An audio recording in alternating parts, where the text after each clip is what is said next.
Welcome everyone. In this video we are going to discuss about negative feedback amplifiers, ऋणात्मक पुनर्निवेशी प्रवर्धक। यह electronics जो third paper है उसके unit third में से लिया गया है। सबसे पहले हम समझेंगे फीडबैक एम्पलीफायर्स क्या होते हैं, वो कितने तरह के होते हैं।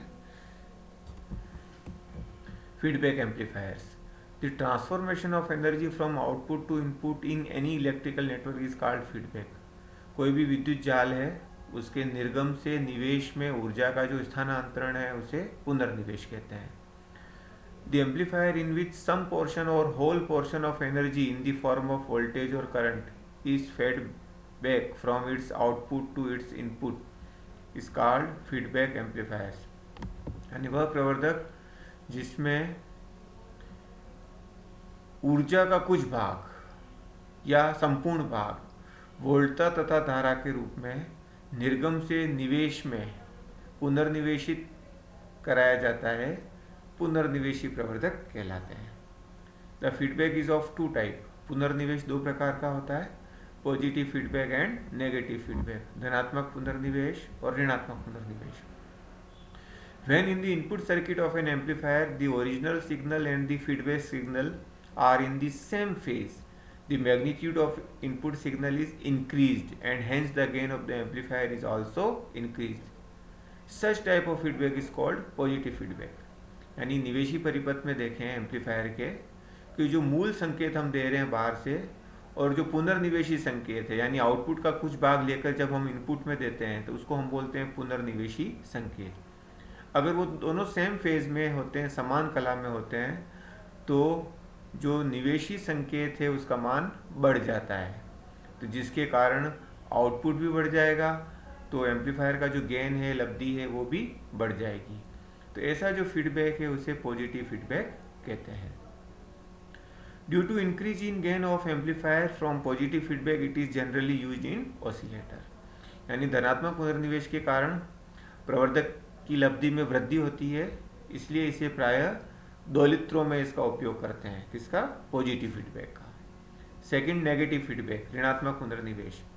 When in the input circuit of an amplifier the original signal and the feedback signal are in opposite phase, the magnitude of input signal is decreased and hence the gain of the amplifier is also decreased. Such type of feedback is called negative feedback.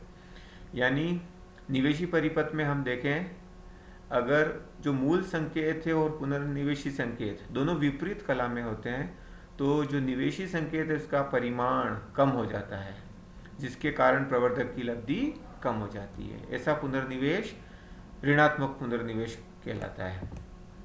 Although there is decrease in gain of the amplifier, यद्यपि प्रवर्धक की लब्धि में कमी होती है, but due to it there is reduction in distortion, लेकिन इसके कारण बहुत सारे लाभ भी होते हैं, एडवांटेज भी होते हैं। यानी विकृति में कमी होती है, improvement in stability of gain, लब्धि के स्थायित्व में सुधार होता है, वृद्धि होती है। Frequency response become comparatively better, जो आवृत्ति अनुक्रिया है वो तुलनात्मक रूप से अच्छी होती है।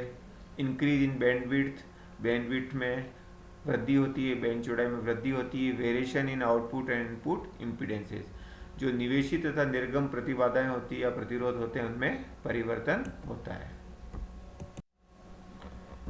जनरल थ्योरी ऑफ फीडबैक, पुनर्निवेश का सामान्य सिद्धांत।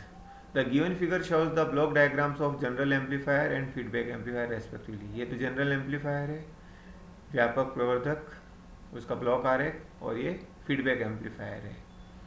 Voltage gain of the amplifier in the absence of feedback, पुनर्निवेश की अनुपस्थिति में प्रवर्धक की वोल्टता लब्धि क्या हो जाएगी? Output voltage upon input voltage, V0 upon Vs, और यहाँ Vs और Vi बराबर है, इसलिए Vs की जगह Vi भी लिख सकते हैं।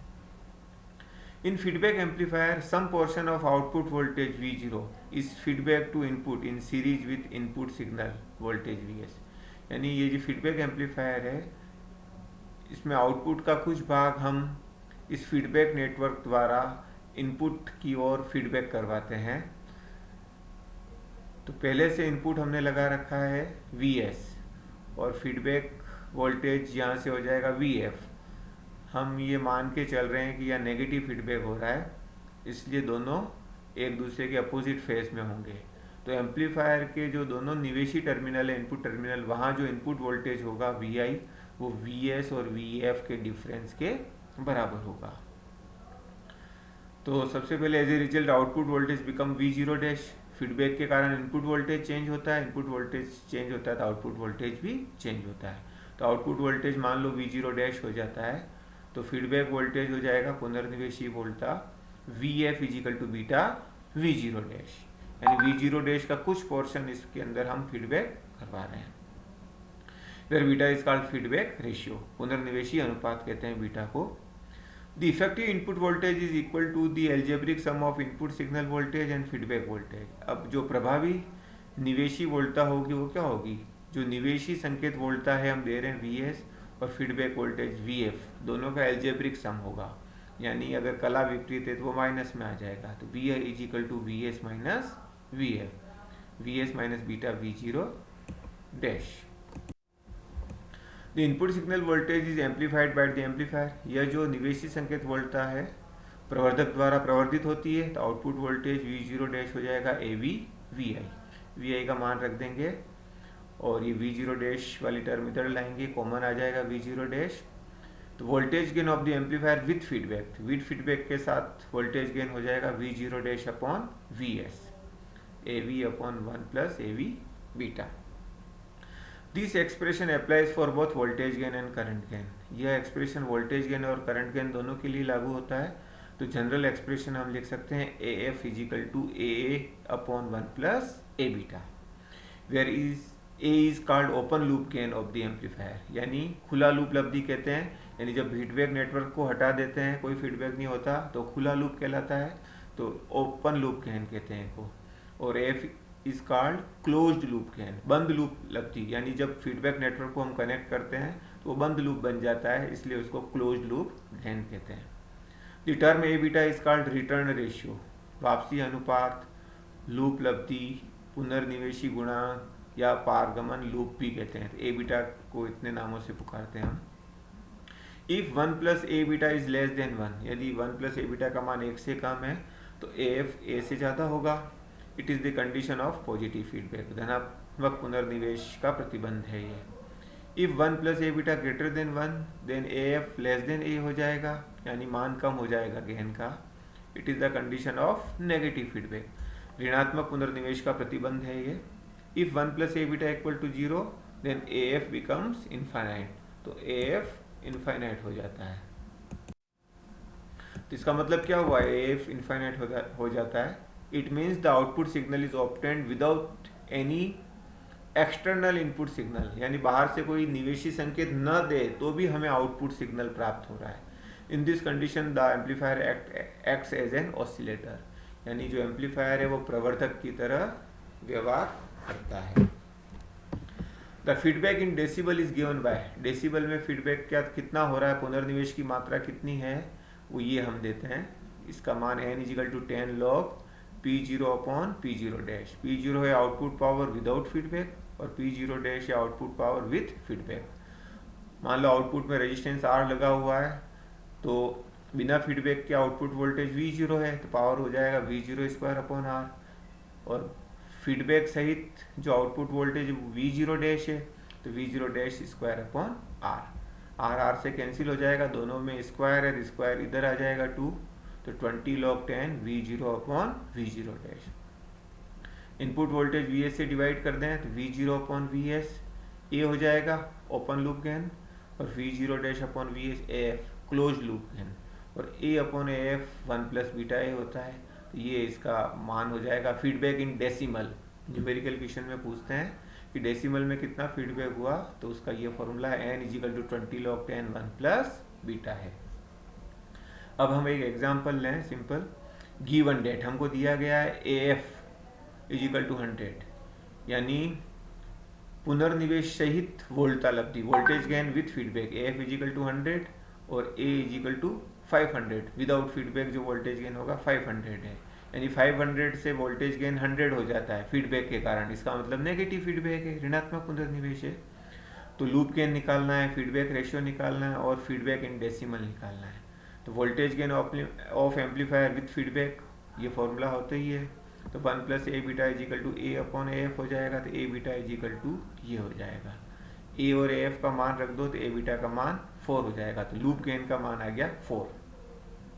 अब ए बीटा इक्वल टू 4 है तो बीटा इजिकल टू 4 अपॉन ए का मान 500 रख दिया। तो ये सॉल्व किया तो 0.008 बीटा का मान हो गया। अब फीडबैक डेसिमल में निकालना है तो इसका फॉर्मूला हमने देखा था ऊपर, 20 log 1 + A beta, 1 + A beta का मान रख दिया और log का मान निकाला तो ये 0.6090 मल्टीप्लाई किया तो 13.98 हो जाएगा इसका मान।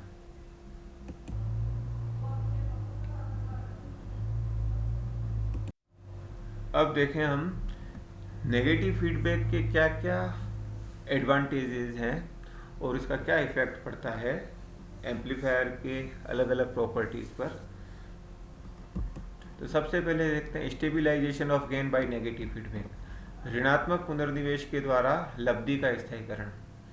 The gain of any amplifier is affected by the variation in temperature, voltage of power supply and parameters of the transistors and using another equivalent transistor in place of the used transistor। यानी कोई भी प्रवर्धक है उसकी लब्धि में किसके कारण प्रभाव पड़ता है, एक तो वेरिएशन इन टेम्परेचर, ताप में परिवर्तन के कारण, वोल्टेज और पावर सप्लाई जो दे रहे हैं उसके वोल्टेज में परिवर्तन के कारण, and parameters of the transistors, transistor के जो पैरामीटर है, प्राचल है, एच प्राचल, 4 प्राचल होते हैं, उनमें परिवर्तन के कारण, and using another equivalent transistor in place of the used transistor, जिस ट्रांजिस्टर का हम उपयोग कर रहे हैं उसके स्थान पर हम उसके समान ही उसके तुल्य ट्रांजिस्टर का उपयोग करें दूसरे का, तो उसके कारण भी उसके गेन में परिवर्तन आता है। This effects are studied by the stability factor of gain of the amplifier. ये जो प्रभाव है इसका अध्ययन प्रवर्धक की लब्धि के स्थायित्व गुणांक द्वारा किया जाता है। Stability factor of without feedback amplifier, बिना पुनर्निवेशी प्रवर्धक का जो स्थायित्व गुणांक होगा S = DA/A, and stability factor of with feedback amplifier, पुनर्निवेशी सहित या पुनर्निवेश सहित प्रवर्धक का स्थायित्व गुणांक SF = DAF/AF। और gain of the amplifier with feedback ये होता ही है AF = दिस। डिफ्रेंशिएट कर देंगे इसको तो DAF/DA और इसको डिफ्रेंशिएट कर दिया तो ये आ जाएगा, फिर इसको सिंप्लीफाई किया दिया आ जाएगा। अब इसमें 1/1 + ए बीटा की जगह रख देंगे AF/A और एक 1/1 + ए बीटा वैसा का वैसा रहने देंगे, तो DA इधर आ जाएगा, AF इधर आ जाएगा, तो DAF/AF हो जाएगा SF और DA/S हो जाएगा। तो यहाँ हम देखते हैं कि 1 + ए बीटा का मान 1 से ज़्यादा होता है नेगेटिव फीडबैक के लिए, यानी SF का मान कम हो जाता है, यानी स्थायित्व गुणांक का मान घटता है। That is with negative feedback stability factor decreases, it means there is increase in the stabilization of gain of the amplifier। यानी प्रवर्धक जो है उसकी लब्धि के स्थायीकरण में वृद्धि होती है अगर स्टेबिलिटी फैक्टर का मान कम होता है।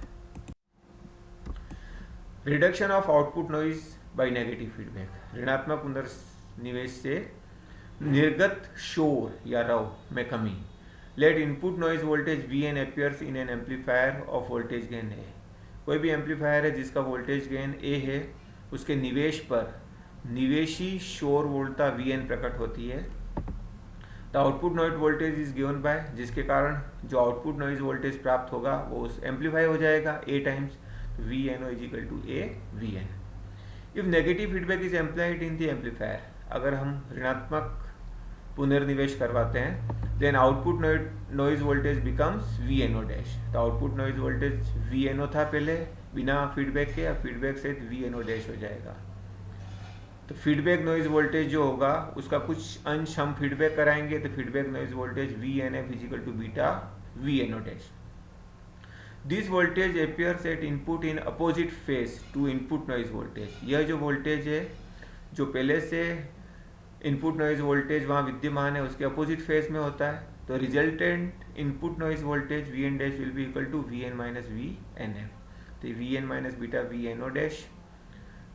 अब ये जो वी एन ओ डैश है और वी एन डैश में क्या रिलेशन होगा, V N O dash is equal to A V N dash, यानी जो input noise voltage V N dash वो एम्पलीफाई होगा ए टाइम्स और आउटपुट में हम वी एन ओ डैश प्राप्त करेंगे। तो ये मान यहाँ रख देंगे वी एन ओ डैश का, तो V N O dash is equal to this into this, फिर इसको एक तरफ ले आएंगे, कॉमन आ जाएगा, तो V N O dash is equal to V N O one plus A beta. अगर वी एन ओ डैश को हम एन एफ कहें, वी एन ओ को एन कहें, तो ये रिलेशन आ जाएगा। वन प्लस ए बीटा का मान एक से ज़्यादा होता है नेगेटिव फीडबैक के लिए, यानी एन एफ का मान एन से कम हो जाएगा, यानी there is reduction in output noise, निर्गत शोर में कमी होती है। Reduction in non linear distortion with negative feedback, यानी अरेखीय विरूपण में कमी। ए लार्ज सिग्नल स्टेज है नॉन लीनियर डिस्टोर्शन, जो अधिक संकेत अवस्था है, यानी ऐसा एम्पलीफायर जिसमें सिग्नल बहुत ज़्यादा एम्पलीट्यूड का है, अधिक आयाम का है, तो उसमें अरेखीय विरूपण प्राप्त होता है, because it's voltage gain changes at various points in the cycle, यानी वो जो चक्र है, एक चक्र इनपुट हम दे रहे हैं, उस साइकिल के अनेक जगह पर, अनेक बिंदुओं पर वोल्टेज गेन का मान परिवर्तित होता है, न चाहते हुए भी। The use of negative feedback in large signal amplifier reduces the non linear distortion. जो उच्च संकेत प्रवर्धक हैं, ज़्यादा आयाम का संकेत जिसमें हम प्रयोग में लेते हैं, तो नेगेटिव फीडबैक का उपयोग करने से अरेखीय विरूपण में कमी आती है। Let D equal to distortion voltage generated in amplifier without feedback, यानी बिना पुनर्निवेश के उस प्रवर्धक में विरूपण वोल्टता जो वहाँ उत्पन्न हो रही है वो है, और डी डैश पुनर्निवेश सहित प्रवर्धक में विरूपण वोल्टता। Suppose D dash is equal to X D, मान लो डी डैश डी का कुछ फ्रैक्शन है, एक्स मान लिया। Now fraction of output distorted voltage feedback to input, यानी निर्गत विरूपण वोल्टता या विकृत वोल्टता, उसका जो अंश जिसका हम निवेश में पुनर्निवेश कराते हैं वो हो जाता है beta D dash. Feedback network का यूज करते हैं, तो डी डैश का मान रख दिया, तो beta X D. This voltage is amplified by the amplifier, ये इनपुट में गया और ये प्रवर्धक द्वारा क्या होगा, प्रवर्धित होगा, एम्पलीफाई होगा। The amplified distorted voltage will be, यानी ए टाइम्स होके आउटपुट में आएगा, तो ए टाइम्स कर दो, इसका ए से मल्टीप्लाई कर दो, तो आउटपुट में जो डिस्टोर्टेड वोल्टेज प्राप्त होगा वो होगा beta X D A. So the new distorted voltage D dash which appears in the output is D dash is equal to D minus beta X D A. तो ये नया जो डिस्टोर्टेड वोल्टेज जो होगा, जो आउटपुट में होगा, D dash is equal to D minus beta X D A. D पहले से है ही है, फीडबैक के कारण जो इनपुट में गया और वो एम्पलीफाई होकर आउटपुट में प्राप्त हुआ वो ये है, तो नया हो जाएगा वो ये, क्योंकि इनपुट में वो अपोजिट फेज में जाएगा, जिसके कारण आउटपुट में भी हमें अपोजिट फेज में ही प्राप्त होगा, इसलिए ये मान कम हो जाएगा। तो एक और दो से हम देखें, डी डैश का मान एक्स डी रख दिया, इसको सिंप्लीफाई किया तो एक्स का मान ये आ गया, ये एक्स का मान हम इसमें रख देंगे, तो D dash is equal to ये हो जाएगा, यानी 1 प्लस ए बीटा का मान 1 से ज़्यादा होता है नेगेटिव फीडबैक के लिए, यानी डी डैश का मान डी से कम होगा। So the negative feedback reduces the amplifier distortion by a factor 1 plus A beta. Here it should be remembered that the improvement in distortion is possible only when the distortion is produced by amplifier itself, यानी उस प्रवर्धक स्वयं के द्वारा अगर उसमें विरूपण उत्पन्न हो रहा है तो ही उस विरूपण में, विकृति में इम्प्रूवमेंट होगा, सुधार होगा, and not when it is already present in the input signal. अगर वो निवेशी संकेत में पहले से ही विद्यमान है तो उसमें इम्प्रूवमेंट नहीं होगा। Improvement of frequency response and increase in bandwidth with negative feedback. ऋणात्मक पुनर्निवेश के द्वारा आवृत्ति क्रिया में सुधार, आवृत्ति अनुक्रिया में सुधार तथा बैंड चौड़ाई में वृद्धि।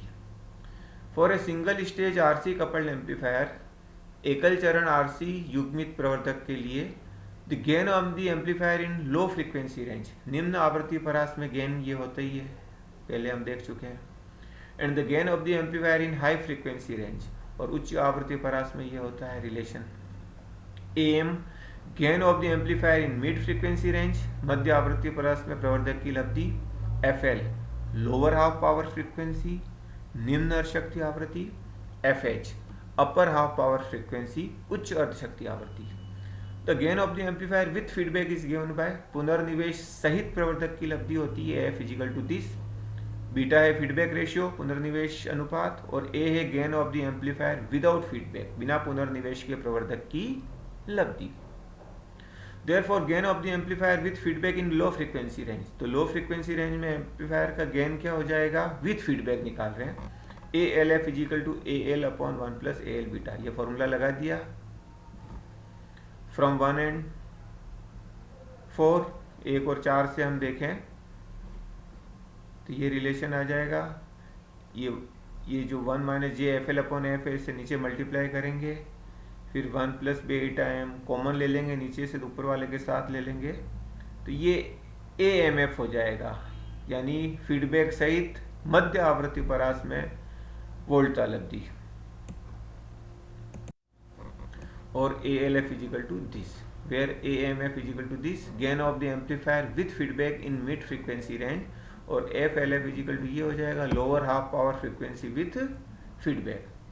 For negative feedback 1 plus beta M greater than 1 होता है, इसलिए F L F less than F L हो जाएगा, यानी फीडबैक के कारण जो लोअर हाफ पावर फ्रीक्वेंसी है निम्न अर्धशक्ति आवृत्ति उसका मान घटता है।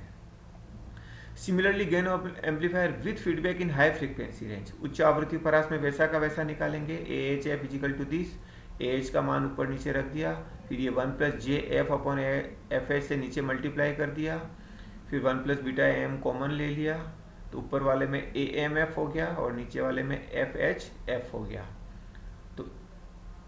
तो ए एफ एच एफ ये हो जाएगा upper half power frequency with feedback. 1 plus beta M का मान 1 से ज़्यादा होता है, इसलिए एफ एच एफ का मान एफ एच से ज़्यादा होगा, यानी अपर हाफ पावर फ्रीक्वेंसी का मान बढ़ जाएगा। बैंडविड्थ विदाउट फीडबैक के बैंडविड्थ हो जाएगी F H minus F L. Bandwidth with feedback सहित bandwidth W B W dash is equal to F H F minus F L F, F L की तुलना में एफ एल एफ कम होता है और एफ एच की तुलना में एफ एच एफ ज़्यादा होता है, इसलिए बैंडविड्थ का मान बढ़ जाएगा। Since this greater than F H and this less than F L, इसलिए B W dash is greater than B W, यानी फीडबैक के कारण बैंडविड्थ बढ़ जाती है। That is with feedback there is increase in bandwidth of the frequency response curve of the amplifier। ये frequency response curve है, frequency और gain के बीच कर्व खींचा, तो ये जो ऊपर वाला कर्व है विदाउट फीडबैक है, यहाँ बैंडविड्थ कम है गेन ज़्यादा है, लेकिन फीडबैक के कारण गेन कम हो जाएगा लेकिन बैंडविड्थ बढ़ जाएगी। Although there is reduction in gain but frequency response curve is improved with negative feedback, यानी जो आवृत्ति अनुक्रिया वक्र है उसमें सुधार होता है। The constant gain is obtained for larger range of the frequency, ये जो कॉन्स्टेंट गेन प्राप्त हो रहा है जो किस आवृत्ति परास के लिए प्राप्त हो रहा है, नेगेटिव फीडबैक के कारण ज़्यादा आवृत्ति परास के लिए ये प्राप्त हो रहा है, लेकिन बिना फीडबैक के ये कम आवृत्ति परास के लिए ही कॉन्स्टेंट गेन प्राप्त होता है। फीडबैक टेक्निक्स, कितनी तरह से फीडबैक हम कर सकते हैं। ऑल फीडबैक सर्किट्स में be divided mainly into 4 categories, सभी जो पुनर्निवेशी परिपथ होते हैं उनको मुख्यतः 4 वर्गों में विभाजित कर सकते हैं। वोल्टेज फीडबैक सीरीज इनपुट, वोल्टता पुनर्निवेश श्रेणी क्रम निवेश, यानी आउटपुट से वोल्टेज को लेना फीडबैक नेटवर्क द्वारा और इनपुट में सीरीज के अंदर उसे भेजना। तो यहाँ वोल्टेज ले रहे हैं हम और इसको सीरीज में दे रहे हैं इनपुट के साथ, तो इसमें जो फीडबैक वोल्टेज होगा वी ए वो होगा beta V nought. Voltage feedback shunt input, वोल्टता का ही पुनर्निवेश कर रहे हैं जैसे कर रहे थे, लेकिन शंट इनपुट यानी पार्श्वपथ निवेश, वोल्टता पुनर्निवेश पार्श्वपथ निवेश, यानी निवेश के अंदर शंट के अंदर पैरेलल के अंदर हम इसको जोड़ रहे हैं, दे रहे हैं। तो इसमें शंट में दे रहे हैं इसलिए करंट का इंपॉर्टेंस होगा। तो जो करंट होगा IF, जो फीडबैक करंट होगा पुनर्निवेशी धारा IF, वो होगा बीटा V0। तीसरा तरीका है करंट फीडबैक सीरीज इनपुट, धारा पुनर्निवेश श्रेणी क्रम निवेश। तो यहाँ से हम धारा ले रहे हैं, एक स्मॉल रेजिस्टेंस लगा दिया यहाँ से हम धारा ले रहे हैं और सीरीज में दे रहे हैं, यानी वोल्टेज के रूप में दे रहे हैं। तो जो फीडबैक वोल्टेज होगा VF equal to beta I0। धारा ले रहे हैं, धारा का कुछ अंश। चौथा है करंट फीडबैक शंट इनपुट, धारा पुनर्निवेश पार्श्वपथ निवेश, यानी धारा ले रहे हैं लेकिन हम इसको शंट में दे रहे हैं। तो जो फीडबैक करंट होगा IF होगा बीटा I0। तो चारों इंपॉर्टेंट है। Thank you.